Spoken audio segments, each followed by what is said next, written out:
He had been on his knees in the desert for 3 whole days because he has a mine under his feet. 3 days ago, he and his companion came to this desert on a mission. Halfway across the desert, a piece of iron flew in front of them. They had strayed into a minefield. His companion didn't think so, thinking it was just a fake sign put up by the locals to keep them out. But the next moment, the companion stepped on a mine. A huge shockwave hit him instantly. He was in shock and tried to run over to check, only to find that he had stepped on one himself. After a moment's reprieve, his companion began to wail on the ground as he was blown away, but he didn't dare to move. All he could do was encourage his companion, get the painkillers out of the first aid kit. Then he told his partner to get the radio that was not far away, to call the base to rescue them. His companion struggled to get up. He realized he had lost his leg. Devastated, he pointed his gun directly at his temple. A shot rang out. He was left alone in the desert. He pulls out his dagger, carefully thrusting it under his foot. The sound of metal on metal. He is convinced that he has stepped on a mine. Looking at the radio not far away, he untied his shoelaces and tied them to the axe head. Then he threw it with great force. He managed to latch onto the radio, but the radio was out of battery. Luckily, there was a solar charger in his backpack. While waiting for it to recharge, he took stock of all his equipment, but he still couldn't find a better way to escape. That's when the radio came on. He immediately called the base for support, but when the officer learned that they hadn't completed their mission, he was told to save himself or wait for 52 hours in place. A squad would pass by then. Angrily,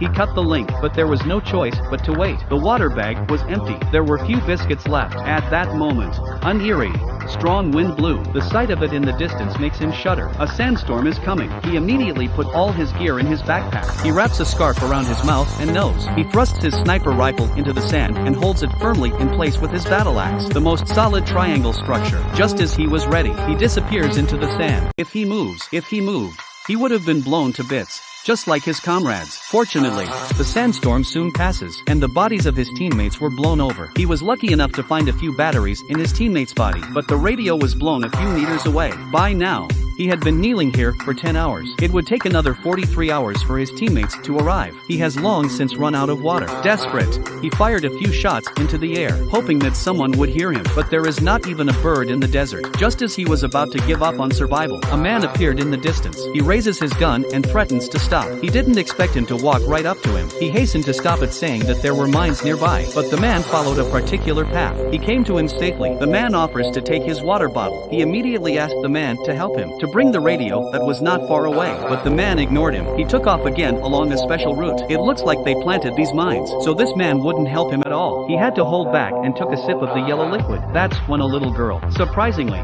she came running with his water bottle. He was much more refreshed after being hydrated. He asked the little girl to bring him the radio, but she didn't help him either. At night, he built a campfire with flints. By now he had been on his knees for 17 hours. Exhausted, he drifted off to sleep. Suddenly a nightmare woke him up. He almost fell over by accident. The campfire had gone out in front of him. Soon, the wolves had surrounded him and dragged the bodies of his teammates away. He immediately opened fire. Luckily, the wolf stepped on a mine. The next morning, the muscles in his left leg began to cramp, and his body kept shaking. That's when the man came back and brought him the radio. He immediately contacted headquarters, but there was no response. It was 24 hours before help arrived. He slit his boot with a dagger. His left foot had started to ulcerate due to lack of blood circulation, but he was now more worried about. There was only half a bag of urine left. That's when a scorpion crawls past. By the look of it, it was poisonous, but he couldn't care less. Shaken, he took off all his gear. It was 24 hours before help arrived. In a daze, he saw his dead teammate suddenly sit up, calling him to come along, but he didn't dare let go of his left foot. He was already hallucinating. At night, the wolves come again. In the darkness,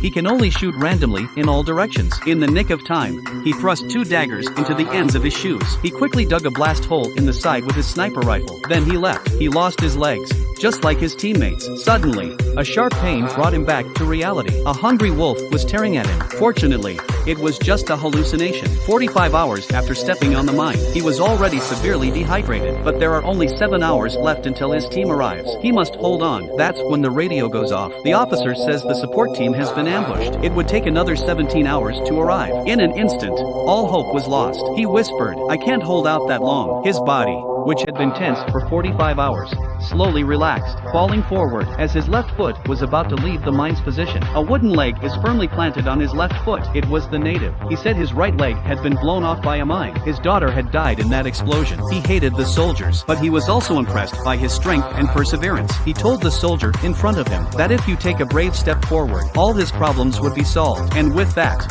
he left. I don't know how long it took. There was a convoy in the distance, but the flare was 2 meters away. Legs are life. After a few moments of contemplation, he finally took a brave and determined step forward, but the expected explosion doesn't go off, slowly digging through the sand. The mine that had trapped him for 2 days and nights. It was just a tin can. Open it up and see. Inside was a plastic soldier. It turned out that the native had known that this was not a mine. It was a toy he had buried at the site of the accident in memory of his daughter. In fact, the man should have known it wasn't a landmine, but having witnessed the death of his comrades, the fear in his heart made it impossible for him to judge calmly. Just like us in life, we are often swayed by the experiences and words of others, so we are afraid to make the most realistic decisions, because everyone has a mine under their feet that they are afraid to let go of. But life must be fearless, to move forward with courage, because sometimes all that stands in the way is just an empty tin can.